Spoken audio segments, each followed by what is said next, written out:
Well, it looks like I need to start this video with an apology.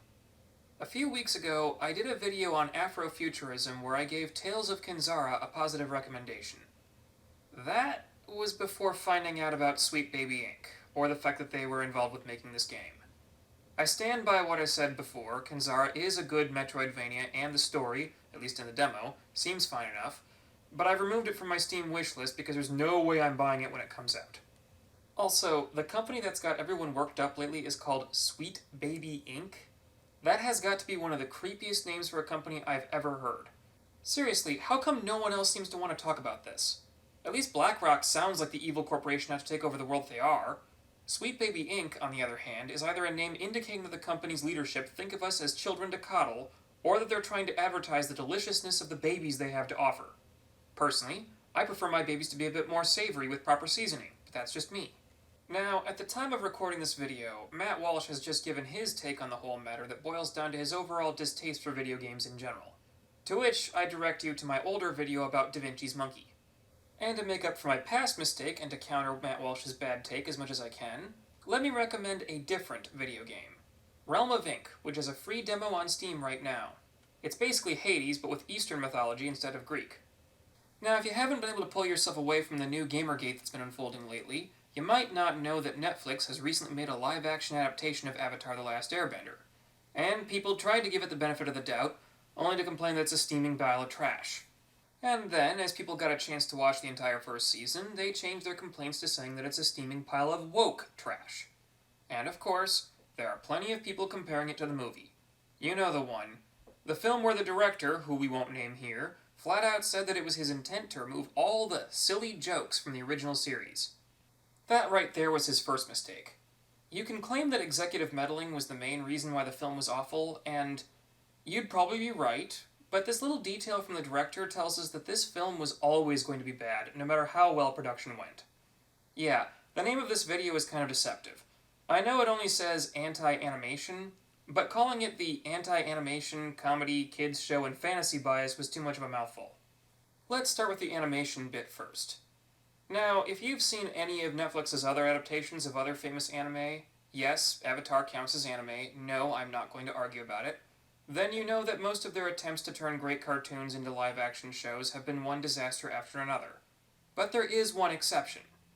One Piece is probably one of the best things to come out of 2023, and I've never even been a fan of the original anime. I keep hearing it's good, but there's over 1,000 episodes now, and I just don't have that kind of time. Netflix's adaptation was actually made with the intent of making the show more accessible to more people, especially people like me who don't have 10 years to spend catching up on the anime. This is probably the best reason why an adaptation should be made, because the original just isn't user-friendly enough for some people. And you'll notice, adaptations made this way are almost never 100% faithful to the source material. Johnny Depp's Willy Wonka is more accurate to the book than Gene Wilder, but everyone in the world knows the Gene Wilder version of the film is better. Almost a perfect movie, but for the fact that it unleashed the blueberry onto the internet. If you know, you know. And if you don't know, you don't want to know. Perhaps the best example of an adaptation turning a work into something easier for most people to enjoy while still trying to capture the essence of the original work is the Lord of the Rings film trilogy. Not The Hobbit, definitely not The Hobbit. But the Peter Jackson films were all loved by fans of the original books, and by people who never even read the books. And yeah, they left out a lot of stuff like Tom Bombadil, but they also put the story into a format that people who weren't going to read the books can still enjoy. And while you can try to blame that on people not wanting to read, the fact of the matter is that the original trilogy is just plain dry. It was written during a time when infodumps were accepted as part of the norm. Getting quality editing and feedback was kind of hit or miss, and there were no such thing as beta readers. There are good reasons why some people don't want to read the original books. And the same goes for One Piece. The live-action adaptation was made by people who loved the original show and wanted to make it more available to people who were daunted by the length of the anime. Yes, they did make changes, but most of them aren't that important. The tone of the story is the same. The characters are still recognizable. The major story beats are still there. But there's another reason why a lot of people don't want to watch the original One Piece, and it has nothing to do with how many episodes there are. A lot of people will not watch an animated show, not unless it's overtly rated for a mature audience. And by mature, I don't mean that it handles complicated themes in a realistic way. I mean it has to be full of dirty jokes and the kind of language that sounds like a teenager whose parents just left the house and they can say bad words without getting grounded. The fact of the matter is, in Western culture, animation has been widely accepted as a format for children. A lot of people refuse to acknowledge cartoons as a medium, treating animation as a genre instead. This is unique to America and other Western countries. Anime is respected in Japan as a medium for adults with lots of excellent shows made for older audiences, including a wide selection that have nothing to do with hentai or gross out humor, and China operates the same way.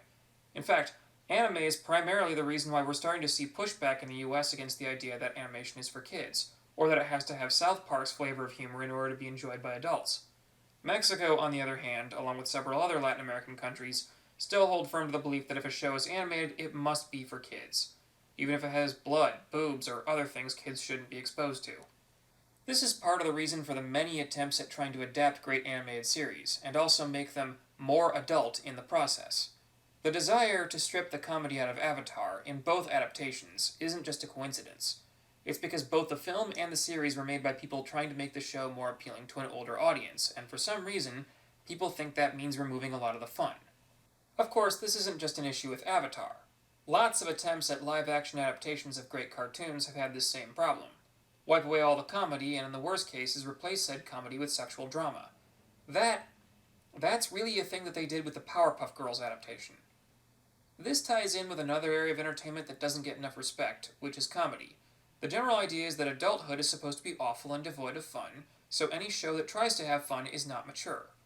The irony in Avatar is that Aang's immature, fun-loving personality is meant to highlight the fact that he's still a kid. And whether they like to all admit it or not, all of the main cast are kids. Even Zuko, despite what he's been through, is still a young teenager at the start of the series. While they might cover up the problem with immature jokes here and there, the terrible reality of the original show is that these are children being confronted with the horrors of war, torture, terrorism, and genocide. The jokes aren't just comic relief, they're part of the characterization. And the characters of Avatar are the entire point of the show. The world building and the plot are both well done, but those aren't what kept people watching. Taking out the comedy kills the show. Notice how One Piece also has comedic moments, and these contrast heavily with the moments in the show that are dark and dramatic? This has a sort of roller coaster effect that takes your emotions for a ride while watching a show about a rubber pirate. If it was all just drama and scary moments all the time, the effect would just flatline until the show became boring.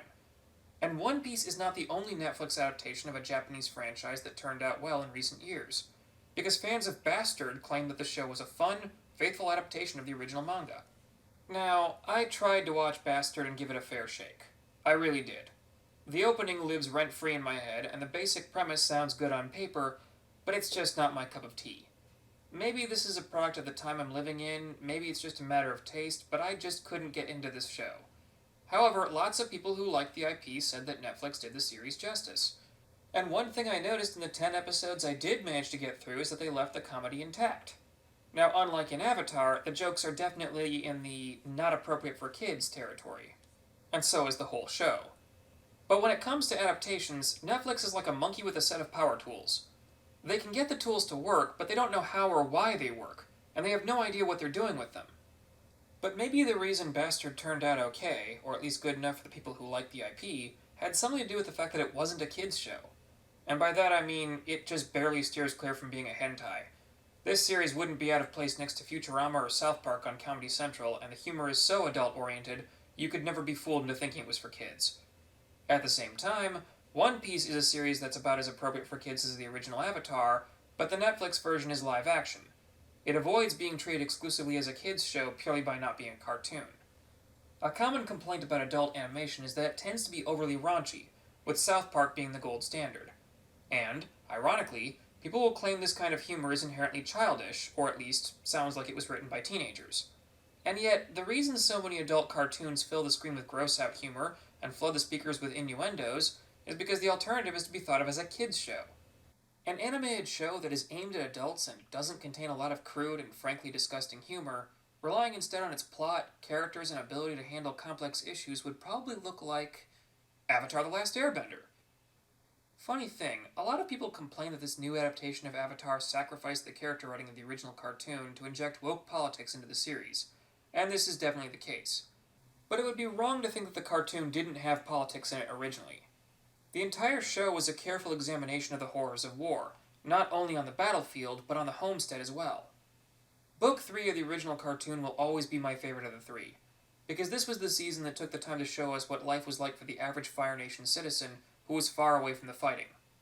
Instead of the genocidal maniacs we'd been led to believe the people of the Fire Nation would be like, they turned out to just be normal people. In some ways, they were exactly like every other culture in the show. Book 2 had given us the Earth Kingdom, and in particular the city of Ba Sing Se. The corruption of the Dai Li, the propaganda, mixed with the overall quality of life that these people enjoyed, gave us a template of what life was probably like outside the Fire Nation to compare them to. And since the people of Ba Sing Se had been convinced through propaganda that there was no war, the comparison there is even stronger. What Avatar shows us is that, while we had previously been led to believe that the Fire Nation were the bad guys, the reality is that they were just people like everyone else. And, while their original belief that their culture and technology were superior to all the other nations was what led to the war and a whole genocide of the air nomads, what we see in the show suggests that they might have been at least partly right. At least, in that their culture was more advanced. The Fire Nation is the only society we see in Avatar that has anything resembling gender equality. They actually took the concept so far that they have unisex prisons.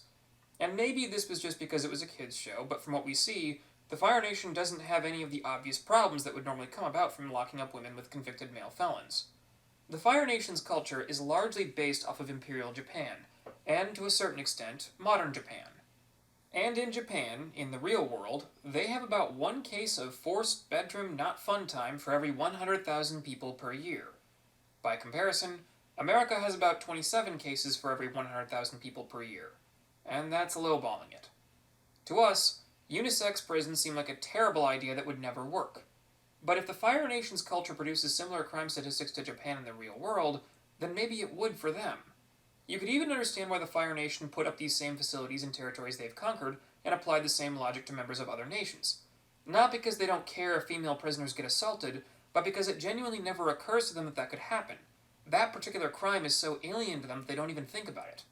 And at the end of the show, the solution isn't to just topple the entire evil empire and destroy every last firebender, because that won't solve the problem. The Fire Nation's people aren't evil, they're just human. And it's for this reason that I find myself continuing to watch cartoons as an adult that were not originally aimed at an adult audience. Because all of the most mature animations are made for children. Adventure Time is hands down one of the best shows I've ever seen, be it a cartoon, live action, western made, anime, or what have you. It starts out looking like a guy took a near lethal amount of LSD and then tried to tell his kid a bedtime story, and we're just watching what he comes up with. A boy and his magic dog meet a wizard from Mars, and he turns the boy into a foot. But then the show slowly starts to deal with the harsh realities of relationships.